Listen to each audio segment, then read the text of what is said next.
It's probably one of the most corrupt, inherently corrupt divisions of government, certainly in the state of Hawaii. It's small So scale stuff. what happened is I got a complaint from a victim in a case. He called and said that our office wasn't charging his case and if I could take a look into it. And what had happened was there was his boat was, he was waiting on a permit, I guess, and he put the size of his boat or his son's boat on the permit application. A mooring came open. To my understanding, the boat was the right size for the mooring. However, someone at the DLNR offices changed the size of his boat, and so his boat no longer met the criteria for getting into that mooring.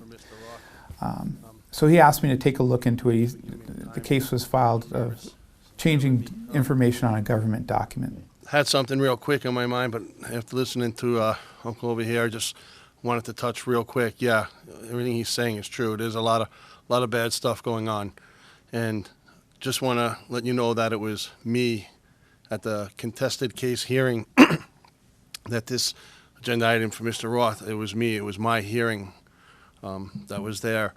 And I get a lot of complaints about law enforcement, and I look into all these complaints, and most of the time there's a reasonable explanation, and law enforcement's doing what they're supposed to do.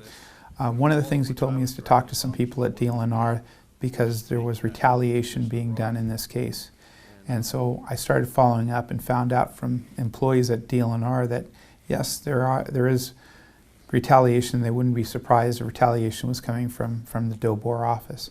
I started looking into other things that are going on with DLNR, and quite frankly, I haven't been able to find anybody to tell me anything good about DLNR. I've had a lot of people telling me about retaliation, people who are afraid to talk to me because they were afraid they were going to be retaliated against.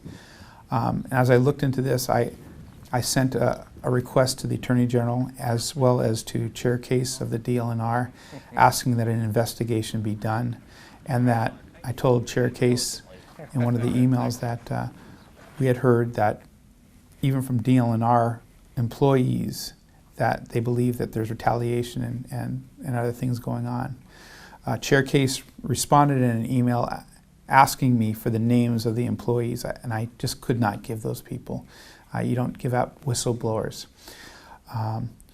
While I was asking for a further investigation into this case that we had declined initially, I had asked DLNR to go back and investigate. While that was going on, the person who brought the initial complaint had an audit. When he called to find out what was going on, we were told it was a random audit for permit fees. As I kept on looking into what was going on with this gentleman, I found out that he had made some complaints to DLNR and DOCARE and DOBOR, as well as various politicians who also confirmed issues of retaliation and dishonesty on behalf of DOBOR. And so as I looked into this, I was finding more and more things. He gets this audit, and I thought, wow, that's just a little bit too coincidental. Looking into some other documents, I found out that this gentleman had a case that went up to the state ombudsman. The state ombudsman found in his favor. And they still continue to do things that just seemed retaliatory, and when there's too many coincidences in a row. They eventually took his permit away, and he asked for a contested case hearing. The contested case hearing was in Honolulu on October 30th. I felt somewhat responsible for asking for further investigation, and to this day I believe that his permit was taken away and this audit was done because I was asking for further investigation into that unit. I went up and I testified at the land board. I actually took my own time. I paid for my own trip to go up to the land board and testify, and I brought up that in my years as a prosecutor, this is the closest that I've seen to government corruption, and that I felt that there was retaliation, and I felt that if I didn't stand up, that what does that say about me as a prosecutor? What does that say about us as a government? What does that say about me as a person when you know that there's an injustice going on and you don't stand up for it?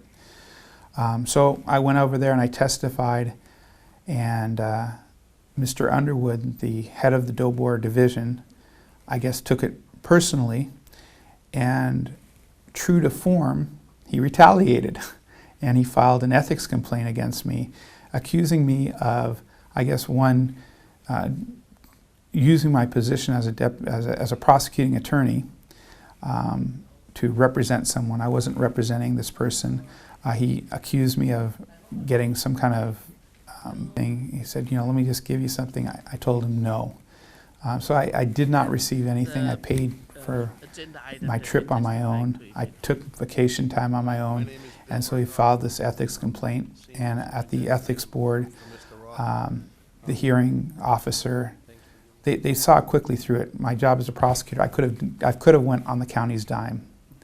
The question to me was, why didn't you? And I really felt that I was somehow personally responsible for him being retaliated against. And that's why I went on my own. In sitting through those meetings, I watched a state senator and DOCARE enforcement officers appear at those meetings and give testimony and say things and make it real clear, the same exact word. The ethics officer, ethics commission officer, asked some questions of Mr. Underwood. One of the questions he asked was, are you doing this on your own time as a private citizen, or are you doing this as an official from DOBOR? And what was interesting, he said he was doing it on his own time and he's taking vacation time. And so the ethics commission officer asked him if the address that he put on the complaint, which was 4 Sand Island Access Road, was his home address. And he said, no, that's his work address.